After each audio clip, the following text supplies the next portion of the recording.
श्री रामेश्वर ज्योतिर्लिंग। इस ज्योतिर्लिंग की स्थापना मर्यादा पुरुषोत्तम भगवान श्री रामचंद्र जी ने की थी। स्कंद पुराण में इसकी महिमा विस्तार से वर्णित है। इसके विषय में यह कथा कही जाती है, जब भगवान श्री रामचंद्र जी लंका पर चढ़ाई करने के लिए जा रहे थे, तब इसी स्थान पर उन्होंने समुद्र के बालू से शिवलिंग बनाकर उसका पूजन किया था। ऐसा भी कहा जाता है कि इस स्थान पर ठहरकर भगवान राम जल पी रहे थे कि आकाशवाणी हुई कि मेरी पूजा किए बिना ही जल पीते हो।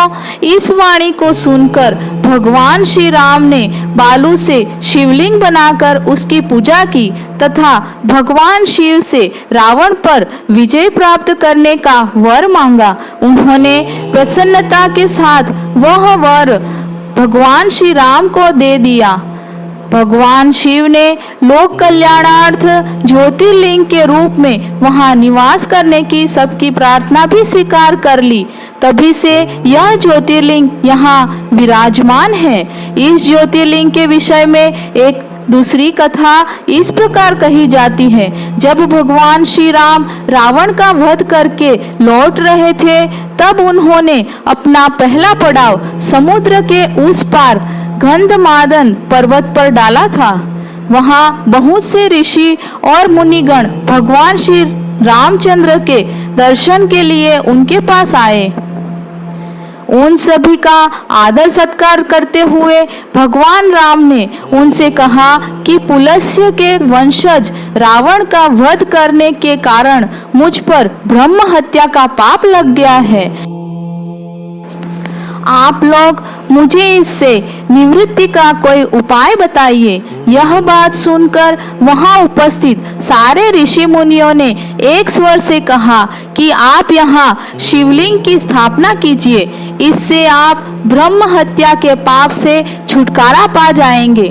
भगवान श्री राम ने उनकी यह बात स्वीकार कर हनुमान जी को कैलाश पर्वत पर जाकर वहां से शिवलिंग लाने का आदेश दिया।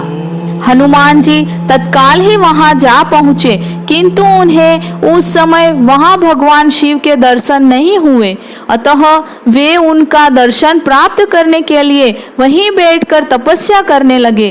कुछ काल पश्चात शिव जी के दर्शन प्राप्त कर हनुमान जी शिवलिंग लेकर लौटे, किंतु तब तक शुभ मुहूर्त बीत जाने की आशंका से यहाँ सीताजी द्वारा लिंग की स्थापना का कार्य कराया जा चुका था।